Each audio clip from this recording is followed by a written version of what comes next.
Hello everyone, I hope you all are doing well, you are absolutely fine. आज के video में हम जो पढ़ रहे होंगे that is related to nerve injury. पिछले वीडियो में हमने देखा था नर्व फाइबर का classification which was Erlanger and Gasser's classification, Lloyd and Hunt classification, और इससे पहले के कुछ वीडियोस को हमने क्विकली रिकैप कर लिया था। इस वीडियो में हम नर्व इंजरी को रिकैप कर रहे होंगे। हमने ऑलरेडी इसके नोट्स बना रखे हैं, इसीलिए हम इसको क्विकली रिकैप करेंगे। तो नर्व इंजरी से रिलेटेड अगर सबसे पहला इंपॉर्टेंट चीज़ है कि नर्व इंजरी होगा कैसे। Nerve are almost deeply embedded, right. तो मोस्ट कॉमन कॉज जो होता है नर्व इंजरी का इज़ बोन फ्रैक्चर। तो बोन अगर फ्रैक्चर हुआ तो उसके नीचे, उससे रिलेटेड, उसके आसपास जो भी मेनली नर्व इन्वॉल्व है, वो नर्व है आसपास, वो इन्वॉल्व होने के चांसेस ज़्यादा बनते हैं। तो most common cause of nerve injury is bone fracture, ठीक है। और जो मोस्ट कॉमन पार्ट का इन्वॉल्वमेंट होता है नर्व में भी, न्यूरॉन में भी, इज एक्सॉन, ठीक। अब ये जो इंजरी है तो इसके दो फेजेस होंगे, एक होगा degeneration and then is regeneration. अब डीजनरेशन दो तरह से हो सकता है। अगर ये मेरा न्यूरॉन है, ठीक है, तो दो जगह से डीजनरेट हो सकता है। एक तो यहाँ से डीजनरेट हो सकता है, एक यहाँ से डीजनरेट हो सकता है। तो एक डिस्टल डीजनरेशन हो सकता है, एक प्रॉक्सिमल डीजनरेशन हो सकता है। बढ़िया। अब अगर हम बात करें डिस्टल डीजनरेशन में, जो मोस्ट कॉमन डीजनरेशन हमको पढ़ना है that is Wallerian nerve degeneration. Again it is a potent SAQ, खुद में ही एक एसएक्यू बन सकता है। मैंने हमेशा ऐसा याद रखा है, डिस्टल मतलब डी मतलब दूर वाला, प्रॉक्सिमल पी मतलब पास वाला, राइट। तो डिस्टल डीजनरेशन को हम क्या बोलते हैं, सबसे पहले अगर इसके बारे में देखें तो मैंने आपको बताया इसको वॉलेरियन नर्व डीजनरेशन बोलते हैं, और ये सबसे पहले होता है डिस्टल इंजरी, ठीक है, और 24 आवर्स के अंदर ऑलमोस्ट हो जाता है ये स्टार्ट।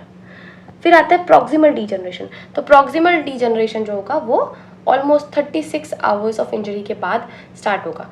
अब दोनों के बाद, अगर दोनों इंजरी की बात करें तो होगा क्या, तो when it comes to injury degeneration वाला फेज, चाहे वो प्रॉक्सिमल हो चाहे वो डिस्टल हो, तो जो मेरा न्यूक्लियस था सेंट्रली लाइड इस पोजीशन में, वो शिफ्ट हो जाएगा पेरीफेरी की तरफ।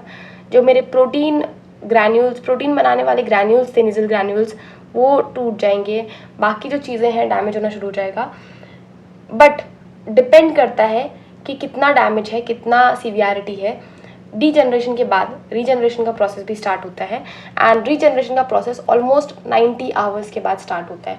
तो नर्व डीजनरेशन में जो डिस्टल इंजरी है वो 24 आवर्स के बाद स्टार्ट हो जाता है।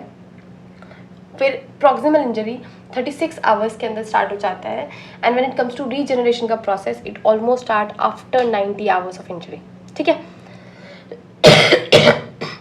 हमने देखा, हम वॉलेरियन बाद में अलग से पढ़ेंगे, बट नर्व इंजरी से रिलेटेड टॉपिक में भी ना दो तरह के क्लासिफिकेशन दिए गए थे, एक सीडेंस क्लासिफिकेशन और एक संडरलैंड क्लासिफिकेशन, ठीक है।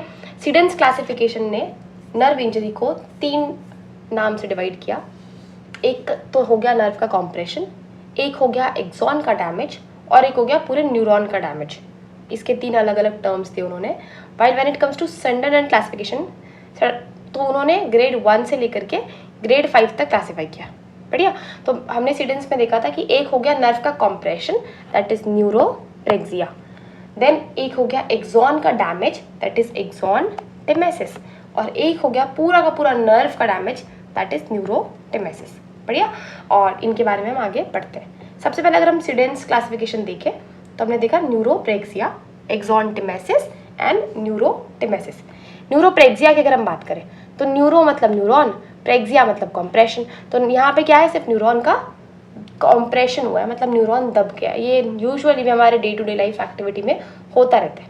कभी भी आप देखो, कब आप सो रहे हो और अपने हाथ के ऊपर सर रख के सो गए तो आपके पूरे हाथ में एक नंबनेस आ जाता है, सुन पड़ जाता है, बिकॉज ऑफ जो भी नर्व कॉम्प्रेस हुआ है उसकी वजह से, ठीक है।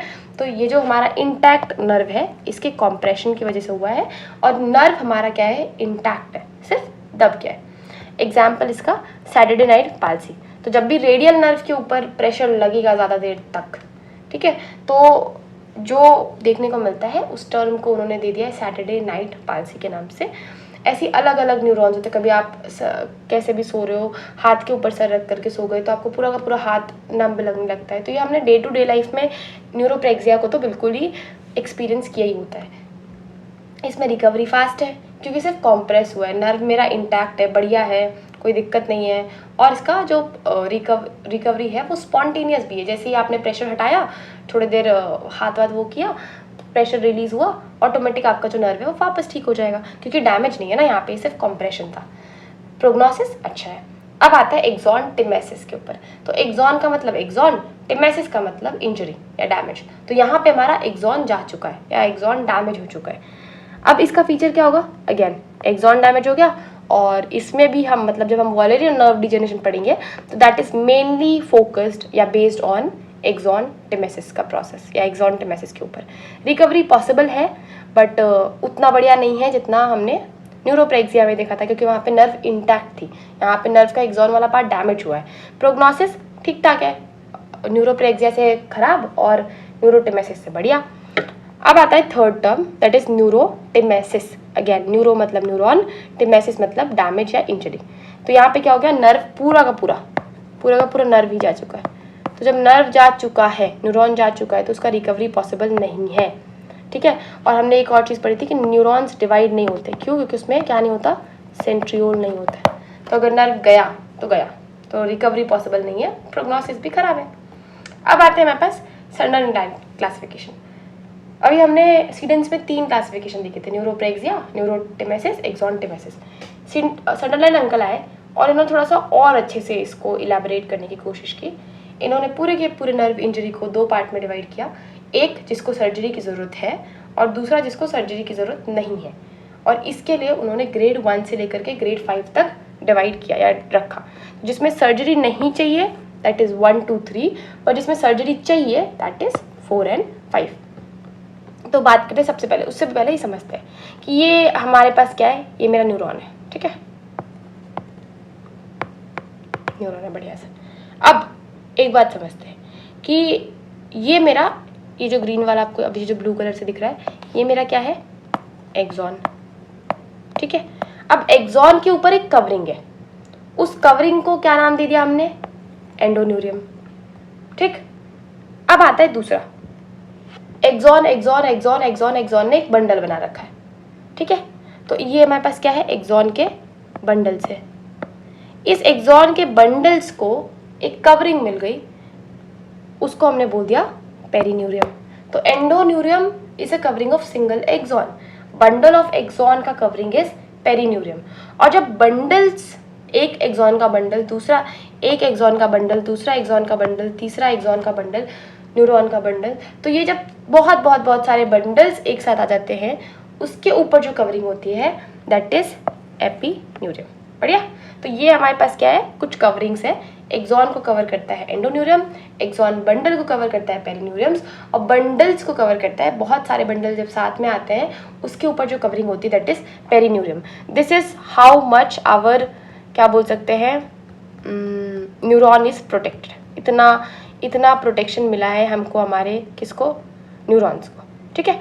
तो यही चीज़ यहाँ पे हमने देखी कि ये जो क्या कहते हैं, ये मेरा एक्सॉन है, इसके ऊपर की कवरिंग को जो कि एक्सॉन को इनक्लोज कर रहा है उसको मैंने एंडोन्यूरियम बोल दिया।